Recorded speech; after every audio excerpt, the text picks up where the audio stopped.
আসসালামু আলাইকুম। আজকের সর্বশেষ সংবাদ জানাবো আমি নুসরাত। প্রথমে জানিয়ে দিব সংবাদ শিরোনাম। বিএনপির শপথ না নেওয়ায় সংবিধান সংস্কার পরিষদের এখন কি হবে? জুলাই সনদ বাস্তবায়ন না করলে কোনো ছাড় দেওয়া হবে না, বলেছেন জামায়াত আমির। নবীনগরে যুবলীগ নেতা গ্রেফতার। সিরিয়ায় সংখ্যালঘু নারীদের ওপর ভয়াবহ নির্যাতনের অভিযোগ। সর্বশেষ জানাবো, যুক্তরাষ্ট্রের সঙ্গে পরমাণু চুক্তিতে ইতিবাচক অগ্রগতির দাবি ইরানের। দেখছিলেন সংবাদ শিরোনাম, এবারে বিস্তারিত। বিএনপির শপথ না নেওয়ায় সংবিধান সংস্কার পরিষদের এখন কি হবে? ত্রয়োদশ জাতীয় সংসদ নির্বাচনে বিজয়ীরা সংসদ সদস্য হিসেবে শপথ নিলেও অনিশ্চয়তা তৈরি হয়েছে সংবিধান সংস্কার পরিষদ নিয়ে। সংবিধানে এই পরিষদে শপথ নেওয়ার বিধান নেই উল্লেখ করে বিএনপি দলীয় সদস্যরা এমপি হিসেবে শপথ নিলেও প্রস্তাবিত এই পরিষদের সদস্য হিসেবে শপথ না নেওয়ায় এমন পরিস্থিতি তৈরি হয়েছে।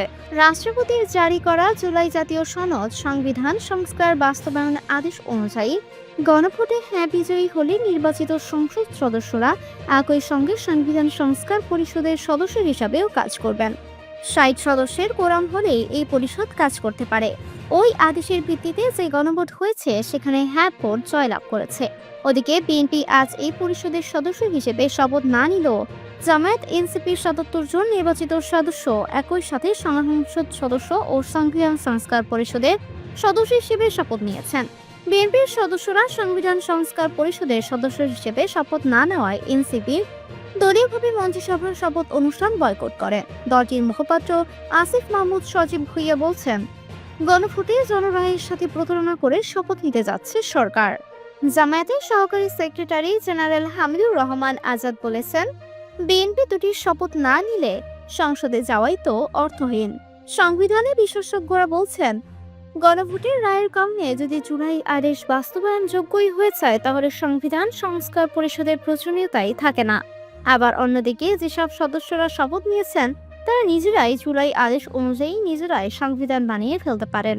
তাদের মতে জুলাই আদেশে এ ধরনের সুযোগ থাকায় একে ঘিরে রাজনৈতিক অস্থিতিশীলতা তৈরির আশঙ্কা রয়েছে।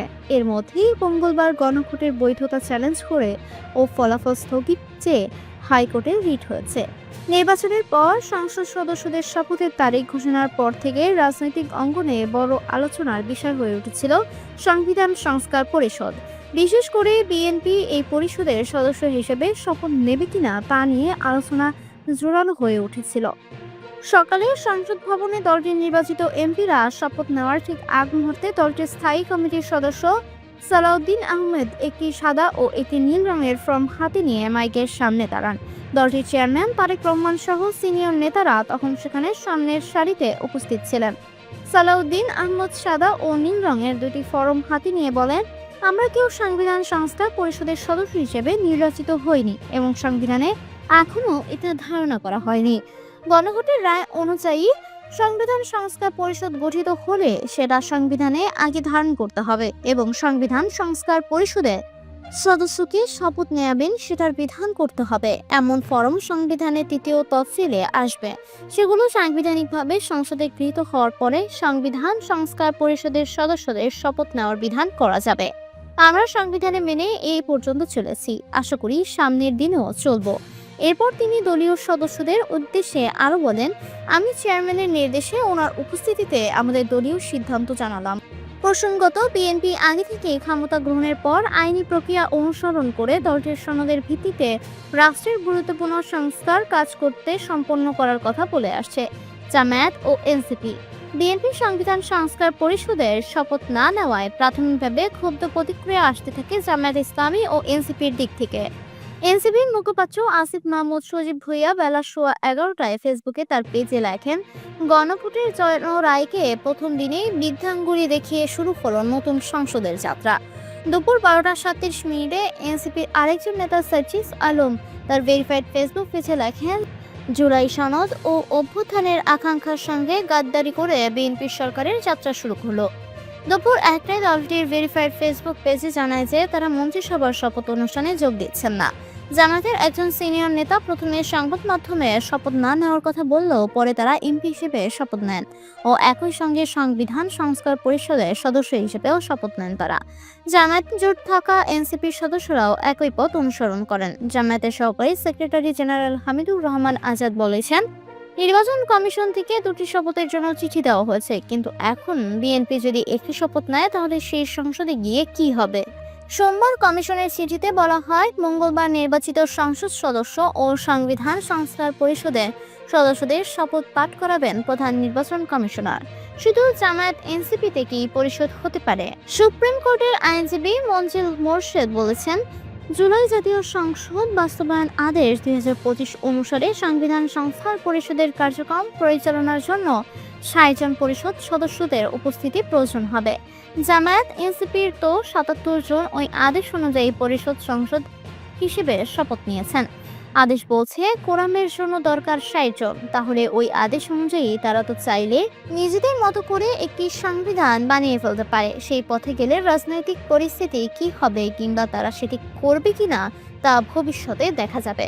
প্রসঙ্গত 2025 সালের 13 নভেম্বর গ্যাজেট হওয়া এই আদেশে বলা হয়েছে, সংসদ নির্বাচনের ফল ঘোষণার পর 30 পঞ্জিকা দিবসের মধ্যে যে পদ্ধতিতে জাতীয় সংসদের প্রথম অধিবেশন আহ্বান করা হবে, অনুরূপ পদ্ধতিতে পরিষদের প্রথম অধিবেশনে আহ্বান করা হবে। এতে বলা হয়েছে, সংবিধান সংস্কার সংক্রান্ত কোনো প্রস্তাব অনুমোদনের জন্য পরিষদের মোট সদস্যদের সংখ্যাগরিষ্ঠ ভোটে সিদ্ধান্ত গৃহীত হবে এবং অন্য বিষয়ে উপস্থিত ও ভোট দানকারী সদস্যদের সংখ্যাগরিষ্ঠ ভোটে পরিষদের সিদ্ধান্ত গৃহীত হবে। মঞ্জিল মোরশেদ বলছেন, এই আদেশ মানলে এসব নিয়ম অনুযায়ী জামায়াত এনসিপি নিজেরাই পরিষদ আহ্বান করে সিদ্ধান্ত গ্রহণ করে, এমনকি নতুন সংবিধানও বানিয়ে ফেলতে পারেন। জুলাই জাতীয় সনদ বাস্তবায়ন আদেশ 2025 পরিষদের গঠন সম্পর্কে বলা হয়েছে, নির্বাচিত প্রতিনিধিগণ একই সঙ্গে জাতীয় সংসদের সদস্য হিসেবে এবং এই আদেশ অনুসারে সংবিধান সংস্কার পরিষদের সদস্য হিসেবে দায়িত্ব পালন করিবেন। এই ধারায় আরও বলা হয়েছে, সংবিধান সংস্কার পরিষদ প্রথম অধিবেশনের শুরুর তারিখ থেকে 180 কার্য দিবসের মধ্যে জুলাই জাতীয় সনদ এবং গণভোটের ফলাফল অনুসারে সংবিধান সংস্কার সম্পন্ন করবে এবং তা সম্পন্ন করবার পর পরিষদের কার্যক্রম সমাপ্ত হবে। কিন্তু বিএনপির শপথ নেওয়ায় কার্যত এটি করার আর সুযোগ নেই বলেই মনে করছেন সংবিধানের বিশেষজ্ঞ শাহাদীন মালিক। তাহলে এখন কি হবে? শাহাদীন মালিক বলছেন যে 77 জন শপথ নিয়েছেন তারা জুলাই সনদ বাস্তবায়ন করতে পারেন, সেই আদেশে বলেন, কিন্তু তেমন কিছু করার জন্য সংঘাতময় পরিস্থিতি তৈরি করতে চাইলে সেটি আর জনগণের সমর্থনে পাবে না বলে মনে করেন তিনি। জুলাই আদেশ অনুযায়ী গণভোটের জেতার কারণে যদি এটি বাস্তবায়নযোগ্য হয়ে যায় তাহলে এমনিতেও আর সংবিধান সংস্কার পরিষদের প্রয়োজন হয় না। তবে এ নিয়ে রাজনৈতিক সংকট তৈরির চেষ্টা আর সফল হবে না, কারণ এটি এখন স্থিতিশীলতা চায়। মঞ্জিল মোরশেদ বলছেন, জুলাই সনদ বাস্তবায়ন আদেশের মধ্যে পরিস্থিতিকে অস্থিতিশীল করে তোলা বীজ রাখা হয়েছে এবং তার মতে এটি করাই হয়েছে দেশে আবারও অনির্বাচিত সরকার আনার প্রেক্ষাপট তৈরির জন্য।